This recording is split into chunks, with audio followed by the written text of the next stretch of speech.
Welcome to the Spilled Ink and Coffee Show, where we take book discussions to a new level. We don't just read books, we interview them, journal about them, sip coffee, spill thoughts, and explore stories on and off the page. Grab a cup and get cozy, because every book deserves a great conversation. We need to talk about hyped books. Are you listening? This week we're going to tackle the hype, debate why we do and don't like poetry, and everything in between. And how long do you linger on art and graphic novels? I had to bring the book for this one because it is a graphic novel. Oh boy. Aw, it's Zero from Nightmare Before Christmas. Yes. So this is Zero's Journey, the ultimate full-color graphic novel edition. I love it so much. The author is DJ Mikey. It's a physical book, a YA graphic novel, or even manga. It was under both. Disney's the publisher, guys. And of course, my favorite character is Zero. 4 cups of coffee. Oh, it's beautiful. So why did you decide to pick this one up? Because Zero looks like my Chihuahua Mojo. I like the little foil. I know, the foil pumpkin nose. That's so good. And to be honest with you, I don't know if I've ever noticed that Zero had a pumpkin nose. I went back and watched the cartoon, the animation. Oh, I don't know if I ever noticed that either. I thought it was just an orange glowy nose, but apparently it must be. I haven't researched it because it was just, it's a cute, sweet book. It's like his own Christmas journey. I love a Christmas book, guys. That's all I can say. I was in it for the artwork. It delivered. And it met your expectations. What did you gave it 4? 4. Not 5 stars because I wanted it to be super happy the entire way through. People need a heads up. Watching Zero just gave me joy. It reminds me a little Mojo because Mojo would have gone through this whole thing and I was emotionally invested, like big time. It is very detailed. I kept lingering on the pages, and this is something I actually wanted to ask people a question about. When you're reading a graphic novel or an art book, how long do you linger before you decide to turn the page? Interesting. That's an interesting question. It was a huge team of talented artists that deserve recognition. But guys, there's too many of you to name. I can't. So thank you, everybody. It's a gentle, emotional adventure.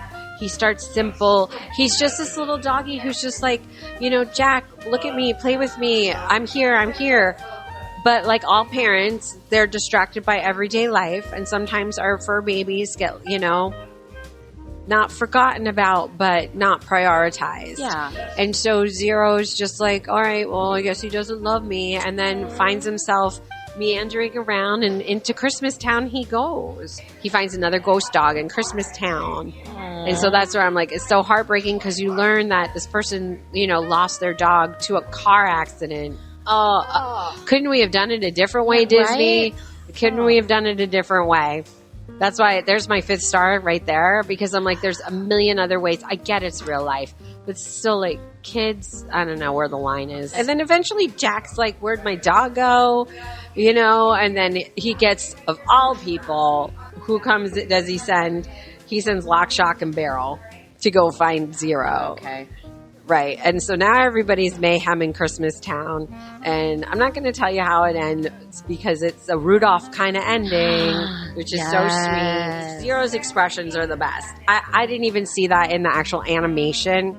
Now I want to go back and watch the movie. See. It's been a long time. But we were able to really give this puppy so many facial expressions, and a ghostly puppy at that. I love that. I don't know how they did it. It explores grief, love, and loss, and a little gentle reminder that your fur babies need to be prioritized. Was there a quote that stood out? I have 2 quotes. Okay. Long die the pumpkin king, the mayor shouts. It's just funny, Yep. I like that part. And then, I've been so cruel, ignoring your need for love. There is nothing more important than one's best friend. And of course, Jack said that after he realizes what I want everybody to realize in the world. What stands out? Like, what scene stands out? When Zero meets the ghost puppy and the boy who is sad and bitter and doesn't want anything to do with dogs or even Zero, he can see Zero as a ghost, but he couldn't see his own puppy as a ghost because his heart has hardened. Oh. And it's when Zero finally is like, hello, we need you to recognize your puppy's with you. He's always with you. Oh my gosh. Like, I'm ready to cry. I'm pretty sure I did. No, it's... However, this is a Christmas book, though. Don't be fooled. This is a holiday 100% Christmas story. So this might be a good, like, Thanksgiving present to someone. Yes, absolutely. Absolutely. So there it is. All right. Zero's Journey. Thanks, love Disney. I know. I love the publisher. Tokyo Pop. Is like, it's in partnership with Disney. Tokyo Pop. If anybody else knows about the Tokyo Pop company, they always do it right. All right, Rachel, I see that we have a 3-star review, which means we actually can talk about this book. We can talk about this book. And it says The Correspondent. Yes, by Virginia Evans. Hardback, contemporary fiction, published by Crown. I did give it 3 stars. This was everywhere a couple months ago.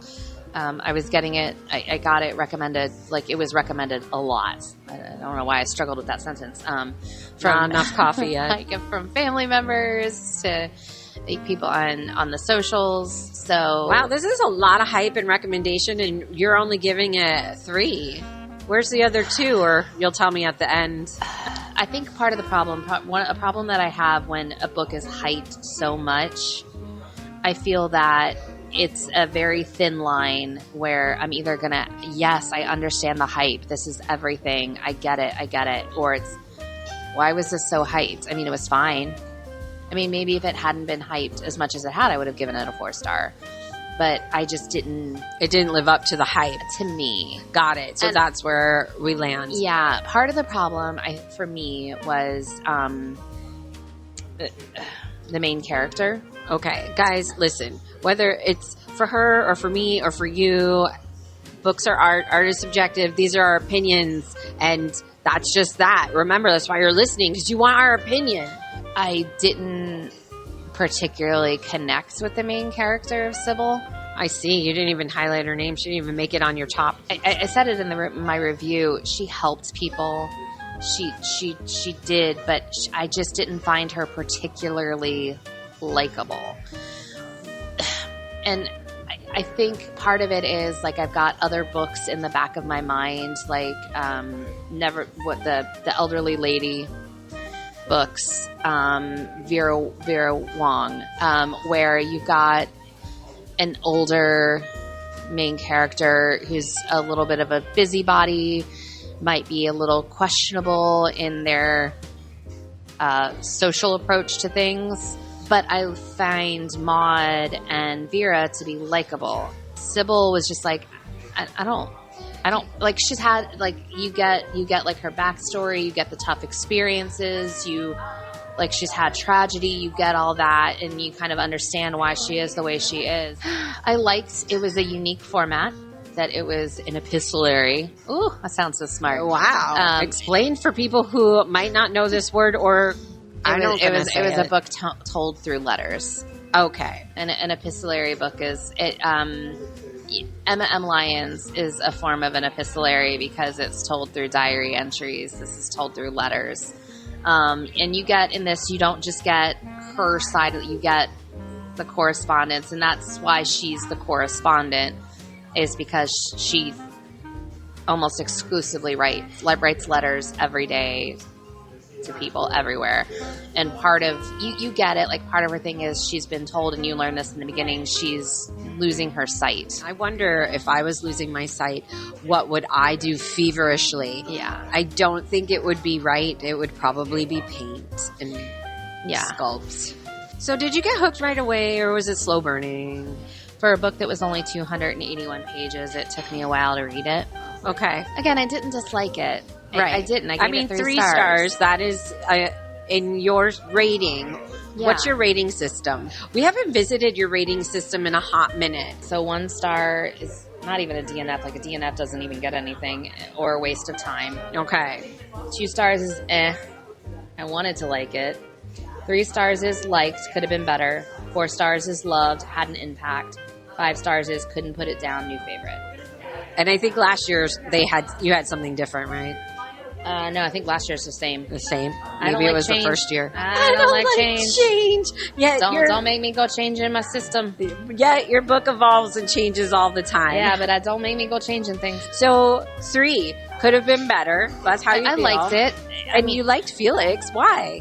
Oh, he was just such a kind man. Like, I like a kind man who's just, even though his cat gets run over, he's still kind. Guys, was that even a spoiler or was that a trigger warning? Maybe both. What? And then Both. Maybe both. And then Harper, is that what that says? Harry. Why we like Harry? Harry is a sweet, sweet kid who needs some help. And like I said, Sybil does help people. She's just not necessarily kind. So what's the whole main idea of this? Right before you lose your sight? Or is there... Communication. Okay. Keeping an open line of honest communication between friends and family. That's actually really good advice. That's what I would say it is. That's actually really good, just life advice. So I'm sending this now before I forget. That's fine, thank you. Let's do our little ditty and get into quotes. I resonated with this one. It's so much, and you're gonna hate it, but this me or everybody. You. Oh, me. You. Woo. I would rather avoid poetry if at all possible. I find poetry terrifically dull. That's what makes our podcast so special. I was like, same, Sybil, same. If we liked everything exactly, then this bookish podcast would never exist. So, guys, I love poetry. Even some of the questionable ones, and the dark ones, and the scary ones, and the nightmarish ones, and the happy ones, and the weird ones. I'll get back to everybody on it. We haven't dissected why you're not a poetry fan yet. Really, other than did school ruin it for you? No, I've never enjoyed poetry. I like straight. There are specific poems. Don't go gently into that. Good night. I love some Dylan Thomas. I actually really do like some Emily Dickinson. Death Could Not Stop for Me. Like there's some great poetry out there. I love a good Shakespearean sonnet. All right, next quote. Okay, so I feel like I need a little backstory on this one. Sybil's son bought her a 23andMe subscription where she could put in, because she's adopted, so she can put in and maybe find out where she actually came. All of that. So she's writing to the company. It's not 23andMe, but like writing to the company. If I decide not to go through with it, can you please send the refund to my son, Bruce Van Antwerp, the idiot who purchased this elaborate system of torture for me as a Christmas gift?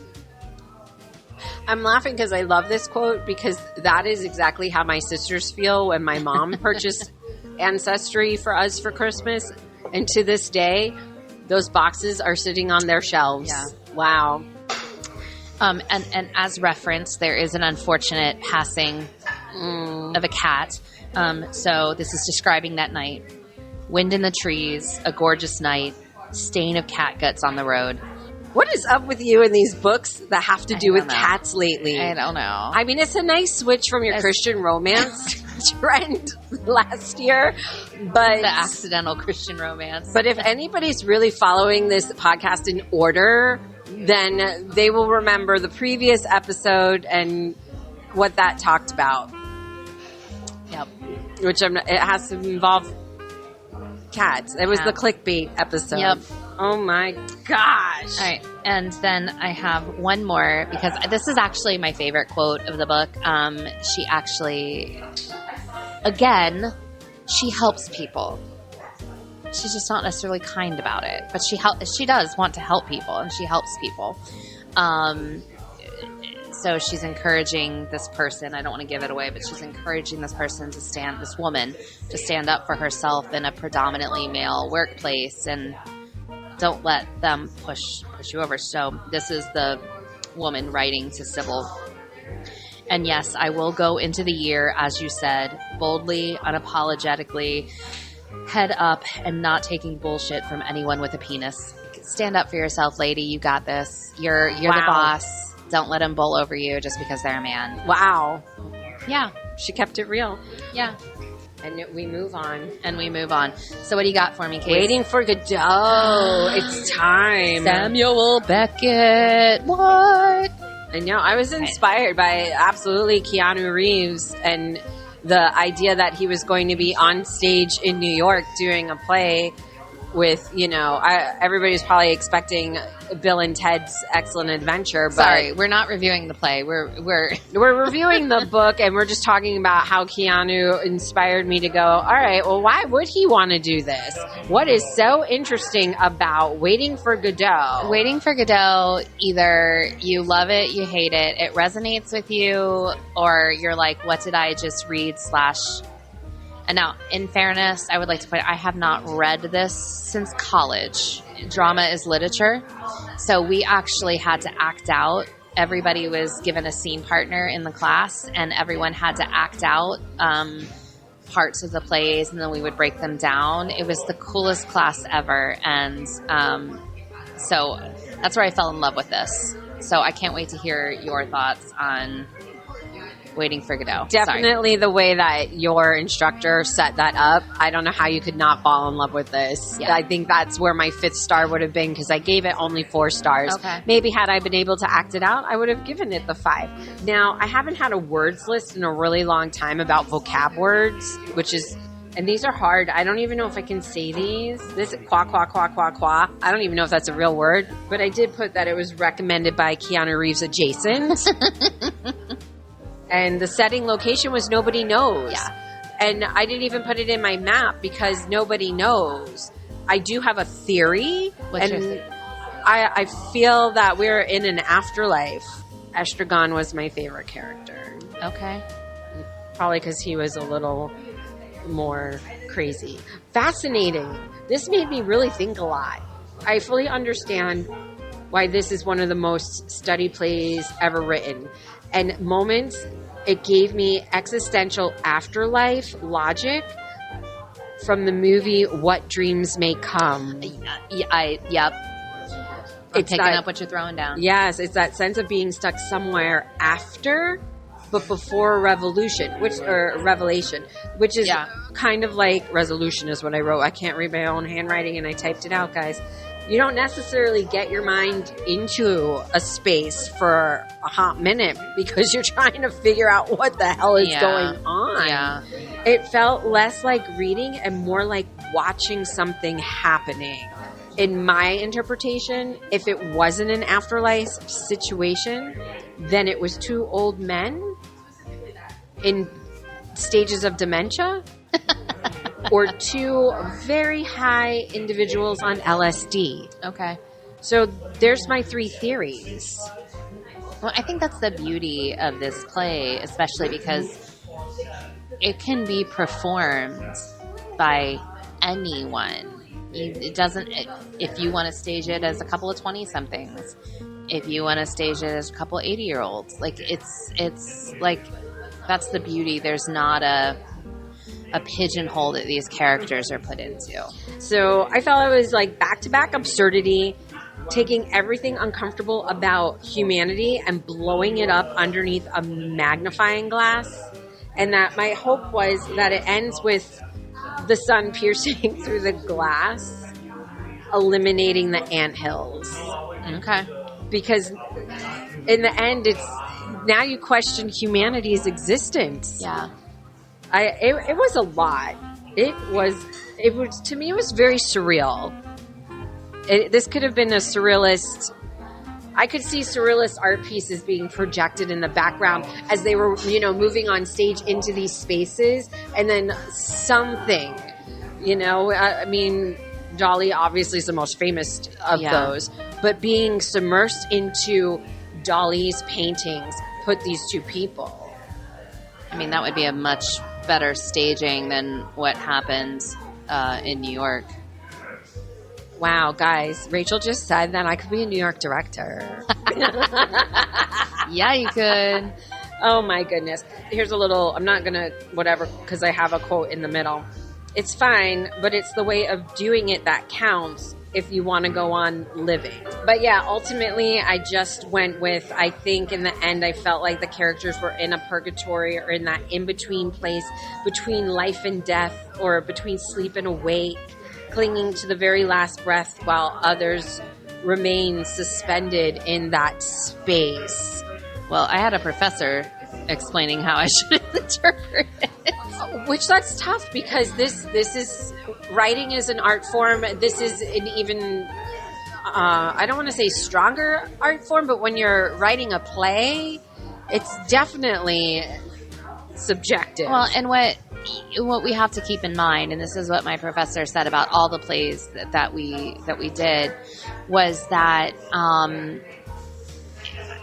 plays are not meant to be read. They're meant to be performed and watched.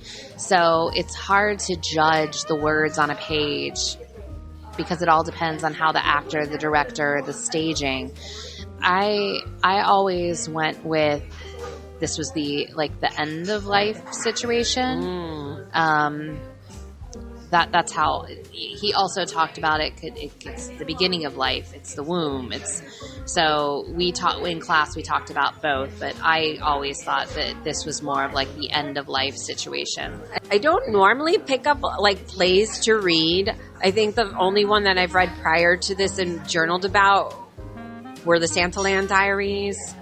So I was happy that this one, because now it's brought me into a few others that we picked up at the Friends of Safety Harbor. Oh, yeah, because you picked up the Glass Menagerie. Mm-hmm. Yeah. It's so, like, I used to tell my students when we were reading Shakespeare, like, Shakespeare was the movie of the day.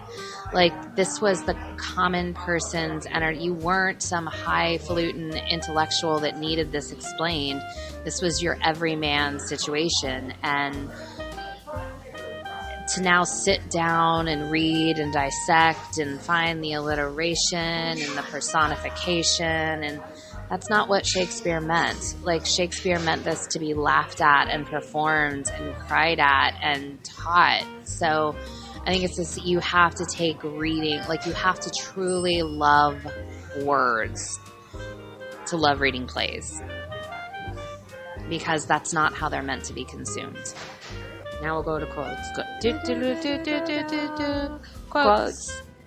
Guys, if you have a jingle, you're a jingler, write his little jingle. I mean, that do is pretty darn impressive, but if you got something else, can't be worse. Act 2, same time, next day, same place.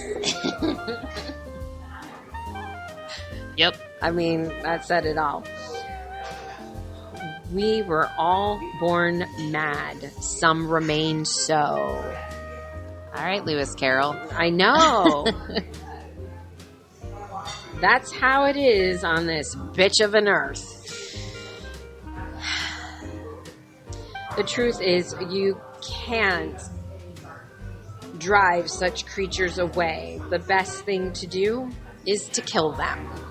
Like, what are we talking about? You got to read it so that way you won't know. Mm-hmm. Because there's situations with animals and a rando person that comes in. Yep.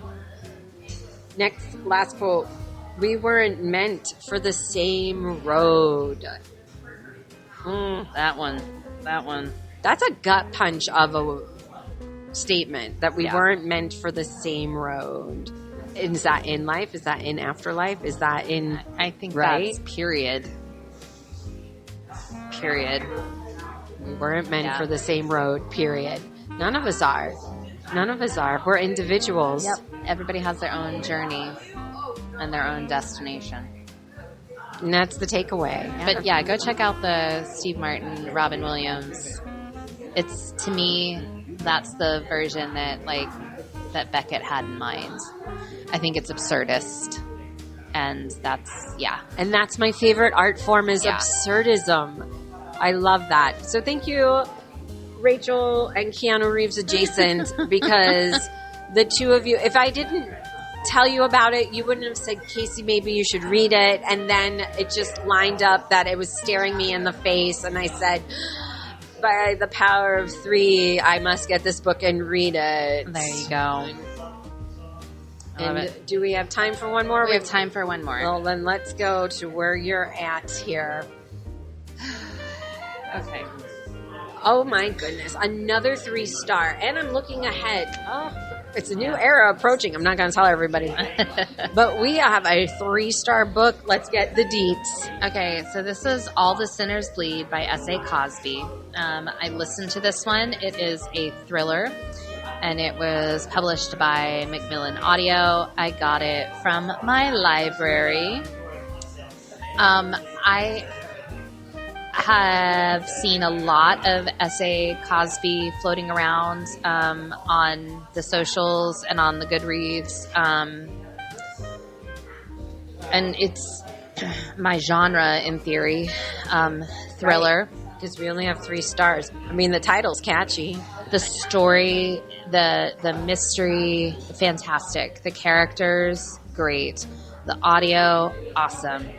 It's 3 stars because I wasn't, and we actually just talked about this in the current arc that we're reading right now. It was really gory and graphic. The murders were. Wow. That was heavy. I mean, the story, the mystery, like I said, the main character, Titus, who's the sheriff, he's a sheriff of a small town in Virginia. Which he's your favorite character. He's black in like a very divided county, that there's still a lot of racial tension.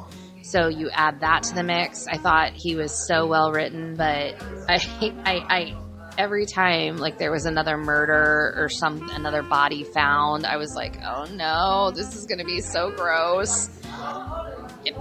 It's kind of like I'm going to equate this to my romance. Like, I like a good sweet romance story, but I don't need all the smut. So instead I like a good thriller. I just don't need all the blood. I was just going to say, so instead of chili peppers, do we now need like a blood stamp for how many blood drops it is? This one would have been 5. 5 blood drops. This was a lot. Wow. Yeah. All right, we're adding blood drops, I think, to your thrillers. We have to. Apparently, this is supposed to be a Netflix series, so I'm interested to see the rewrite on that. How this comes about. Wowzers. Yeah. So, what's the writing style in 3 words? It's exciting. Oh, that's a good word. It's fast-paced, respectful. Oh, interesting. This deals with some very heavy topics between the murders and the racism, but I think he's very, very realistic and respectful in how he deals with all of it. I just didn't like the gore, and this is totally a personal thing. I want to read another one of his books for comparison, just to see if this is legit his style, or if this was just this book. If this was just like a super heavy topic. So what's the short summary of the book, really, without giving too much away? Small town sheriff's officer and small town sheriff's office has to deal with the aftermath of a school shooting, where they find out that a beloved teacher is not everything he seems to be. Making a tear. And how that unravels, because to find the evil that is lurking in this town, at the same time battling decades, centuries old racism left over. That's a lot. Like, I already feel for this character, for Titus, and I haven't even read this book because, wow, the emotional toll that they take on. The author does a fantastic job showing that emotion. Like the ebbs and flows of, because there's past trauma too. He used to be an FBI agent. Wow. That witnessed something terrible, and he left the FBI to come to his hometown. You really feel it. Like, I think that's why he's my favorite character. Like, we get such a range of emotion out of him. Again, I really liked the story. I liked the characters. That's why I appreciate a book like this, because the author is a person of color, so you get a glimpse into someone else's life, and you get someone else's experience, which is, I think, very important, because if we just live in our own little world, we're not going to know what goes on in these tiny corners of not only the country, but also the world. And we're never going to change or evolve unless Right. we acknowledge and make change. Like, if you look at this story and go, wow, people still speak like that, like, who does that? That's why stories like this need to exist, even if they're very gory. Let's get into some of the quotes, although I'm very hesitant because I'm sure that my gut's already feeling heavy. My heart is heavy. So let's get into it. I'll try to stick to some of the, I don't want to say lighter quotes, but No, just give us all you Yeah. got because you wrote them down. It meant something to you. we all choose to be skeptics when the truth is inconvenient. Isn't that exactly correct? All I do know is violence begets more violence, and all violence is a confession of pain. Hurt people tend to hurt people, which is like the theme. The hurt people tend to hurt people. Like, that line runs through the entire. So that's the main idea of the book. Yeah. Wow. It occurred to him no place was more confused by its past or more terrified of the future than the South. There's some heavy stuff. Mic drop. That's heavy. It is mic drop. Your mic drop. This is the last of our reviews for this episode, and it's like, man. Yeah. I left that one on a heavy note. Sorry, guys. I mean, I don't know how to bring us back around from that. Well, next time. Actually, I can bring it back. Next time, go. Next time, I'm super excited to talk about a really funny book that I read that'll be nice and lighthearted. We're going to talk about Bernie Sanders, your favorite Vermonter. It's going to be great because he's out there solving mysteries, people. It's amazing. Friends, that's the ink. We'll talk to you again soon. Bye. That's a wrap. Time to close the book on today's episode. I'm Rachel. And I'm Casey. If you had fun, hit the like, follow, and subscribe. Make sure you click on the bell icon. You can also email us at spilledinkinkcoffeeshow@gmail.com. Send us your questions, tell us what you're reading, or share what we should dive into. Until next time, keep your coffee hot and your pages turning. Bye. Guys.